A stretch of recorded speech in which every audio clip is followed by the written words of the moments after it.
This is the true story of a 6-year-old boy who fought in World War II and went on to become one of the youngest heroes of the Soviet Army. At the beginning of our story, we're in Russia, where a happy family is spending a peaceful day by the river. The little boy, Sergei, is sitting high up on a tree branch. His brother Panteo is fishing nearby, and their mother is washing clothes in the river. Everything feels calm until the sudden roar of German fighter planes echoes through the sky. Sergei's mother panics and quickly tells her sons to hide in the bushes because this was the time of World War II. "I'm not afraid." He picks up his slingshot and fires a stone toward the jet. And just then, the plane explodes and crashes. But when Sergei turns around, his mother and brother are gone. He freezes in fear. In the next moment, he wakes up. It was only a dream. Then a knock on the door. He runs to open it, but standing there is their neighbor, trembling with fear. She thanks God that Sergei is still alive, and then with tears in her eyes, she whispers, "Your mother and brother, they're gone." The little boy doesn't understand. He insists on staying home, waiting for his mom to return, but the woman cries, saying, "The Germans have attacked." She tells Sergei to escape through the window, and as he runs, she's hit by a bullet, falling right there. Sergei keeps running through the woods, heartbroken, watching his home burning behind him. He calls out for his mother again and again, but no one answers. That night, he sleeps in the cold forest alone. The next morning, while drinking water by the river, he hears soldiers' voices. He hides behind the bushes. German soldiers are sitting down to eat. Suddenly, a snake slithers near Sergei. He's terrified, but he doesn't make a sound,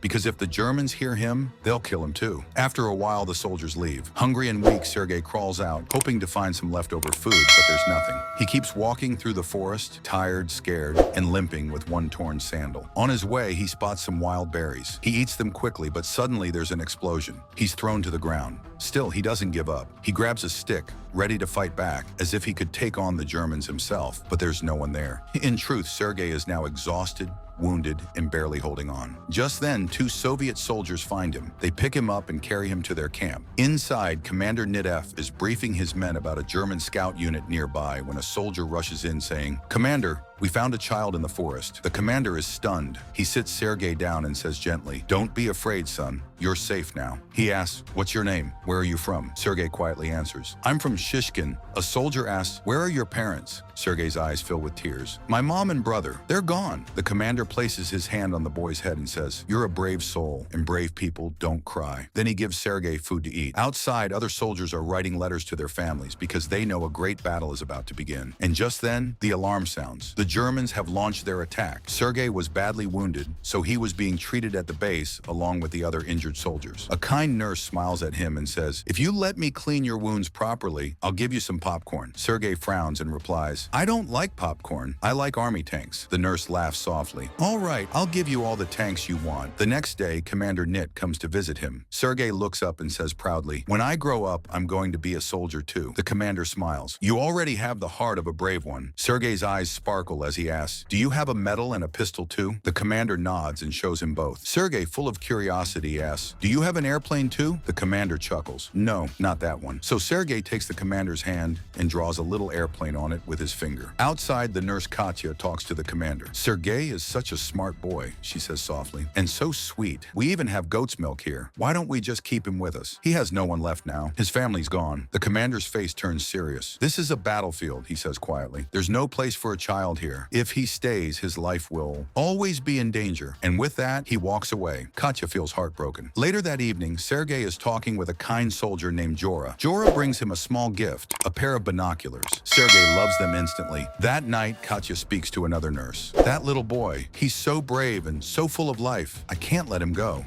she says sadly. "But the commander wants to send him away. If that happens, I may never see him again." The next morning, a soldier approaches the commander and says, "Sir, we need another machine gun for the fight ahead. And also, everyone in the regiment has grown fond of Sergei. Please, sir, don't send him away." But the commander shakes his head. "It's too dangerous here. I've already signed the papers. He'll be sent to an orphanage." The soldier leaves disappointed. Even the commander feels the weight of his own decision. Deep down, he doesn't want the boy to go either. The following day, a car arrives to take Sergei away. When the boy sees the commander, he stands straight and salutes, just like a real soldier. The commander brings him a wooden toy gun. Sergei hugs him tightly, tears in his eyes. "I don't want to go," he cries. "They'll kill me out there. Please let me stay with you." The commander's eyes soften. He kneels down and asks gently, "Sergei, would you like to be my son?" Sergei nods, smiling through his tears. The commander rips the orphanage papers to pieces. That night, all the soldiers gather around, sewing together a little army uniform for Sergei. Each one gives advice on how to make it fit perfectly. Later, Later, the commander wakes Sergei from his sleep.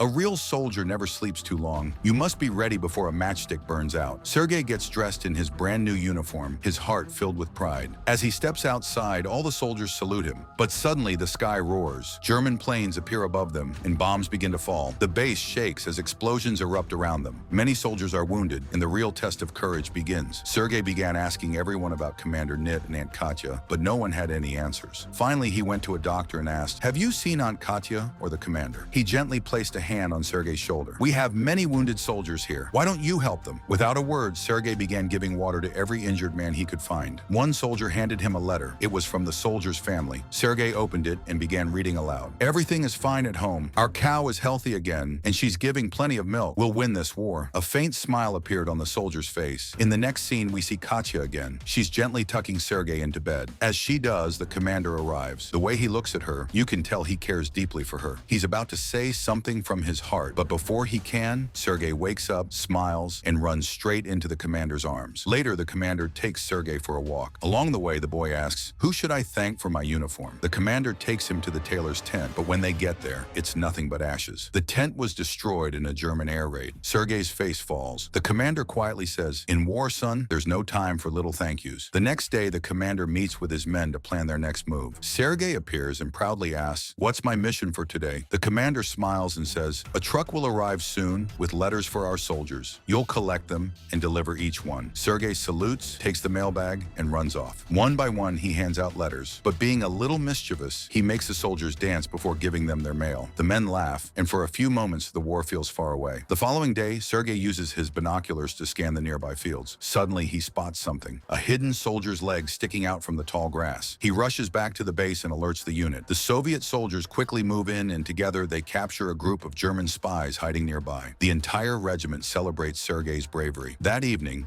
the commander comes to him and says, "The government has approved it. From today, you are my son." Sergei's eyes fill with joy. The commander takes him to share the news with Katya. By the riverbank, Katya sits quietly. Just then, a soldier approaches her with a bouquet of flowers. After the war, he says softly, "I'll bring you even more beautiful ones, because I love you." Katya blushes and they talk for a while. The commander sees it all from a distance, his heart heavy, his eyes quiet with pain, because he too loves Katya. Sergei runs up to her smiling. "I didn't come alone. The commander's here too." But the commander only stands there for a moment, then silently walks away. Days later, the war returns in full force. Sergei carries ammunition boxes to the front lines, helping the soldiers reload their rifles. He delivers one last box and heads back toward the camp. Meanwhile, the commander scans the battlefield through his binoculars. A soldier rushes in, shouting, "Sir, someone's cut the communication wire. We've lost contact with the control room." The commander immediately orders, "Go fix it right now." The soldier runs off, but Sergei quietly follows him. Suddenly, German fire rains down. The soldier is hit and falls to the ground. Sergei rushes to him, panicked. "Where do I connect these wires?" he cries. With fading strength, the soldier whispers, "Just connect them together and the signal will return." Without hesitation, Sergei kneels in the open field. Bullets flying past and joins the wires together. Sparks fly and the connection is restored. The Soviet line comes alive again, all because of one brave little boy. That night, Sergei sat beside a soldier by the fire and asked curiously, "How do people get married?" The soldier smiled warmly. "Well, first two people fall in love, and then they get married." Sergei's eyes lit up, an idea forming in his young mind. The next day, he ran to Katya and said, "Commander isn't feeling well. He hasn't eaten or drunk anything all day." Worried, Katya immediately grabbed her things and followed Sergei to the commander's tent. The moment they arrived, Sergei quietly slipped away, leaving them alone. Katya looked at the commander and asked gently, "Why aren't you eating? Are you sick?" The commander gave a faint smile. "Who told you that?"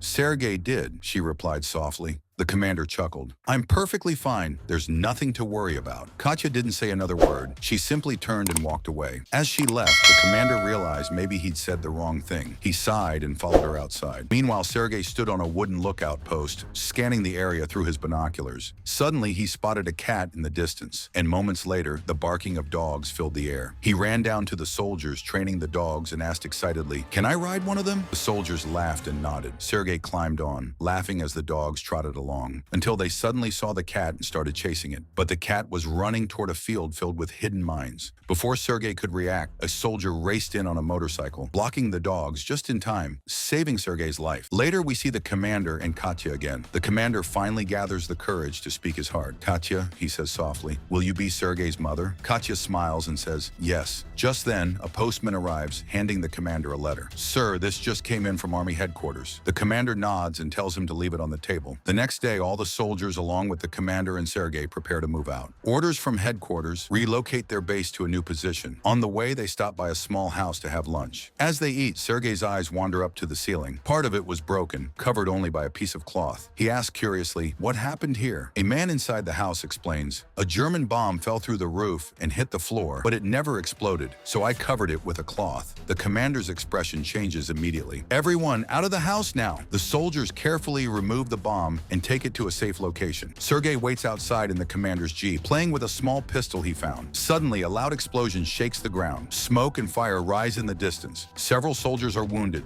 including the commander himself. Even then, he calls out to his men, "Keep moving forward." Later, we see the commander speaking with a general. "I've gathered all my soldiers." Just then, Sergei walks in, salutes smartly and asks, "Commander, what's my mission today?" The commander smiles. "Today, you'll inspect the soldiers' uniforms." Sergei salutes again and takes his mission seriously. He gathers all the soldiers together and announces, "Anyone with torn boots, step forward." He carefully inspects everyone one by one, while another soldier writes down the names of those who need replacements. Once the task is done, Sergei proudly walks to the general. "Sir, I've listed the names of all the soldiers with torn boots." The general smiles. "Well done, young soldier." The next day, Sergei was called before the general. In front of the entire regiment, the general pinned a medal to his chest, honoring the young boy's incredible bravery in battle. At the same ceremony, the commander's battalion was awarded the Guard Unit flag, a symbol of courage and sacrifice. But that night, during another battle, tragedy struck. An explosion went off near the commander, and he was badly injured. Sergei rushed to his side, tears filling his eyes. Katya tried to comfort him, whispering, "Your dad is alive, Sergei. He's going to be fine." Sergei sat beside the commander, holding his hand tightly. The commander opened his eyes, his voice weak but steady. "Don't cry, son, because a soldier never cries." The next morning, Sergei marched alongside his battalion once again. The war was finally over. Germany had surrendered. Sergei's story isn't just about war. It's about courage, hope, and never giving up. A little boy who lost everything, yet still chose to stand tall and fight. If his story touched your heart, hit that like, share, and subscribe.